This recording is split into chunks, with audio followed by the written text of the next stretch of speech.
Hello everyone, it's me, Grizzly. Today I'm going to show you some amazing Guinness World Records.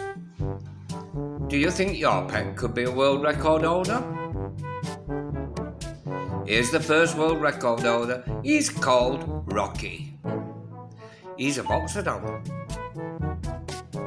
He looks a little like these guys. Here he is. Can you guess what is his world record? Yes, you got it. His tongue. He has the world record longest tongue for a dog, 5.46 inches long.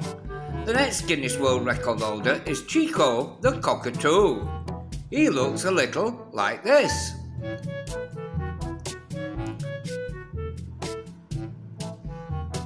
Here he is, Chico. Can you guess his world record? He rode a scooter for 5 meters in record time, 14.58 seconds. That's amazing. I can't even ride a scooter. I would just fall off.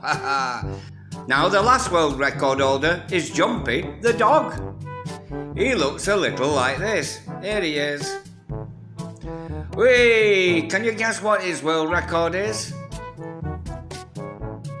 He is the fastest dog to skateboard 100 meters. It took him only 19.65 seconds. Now that's fast. Congratulations to our 3 Guinness World Record holders. See you again soon. Bye!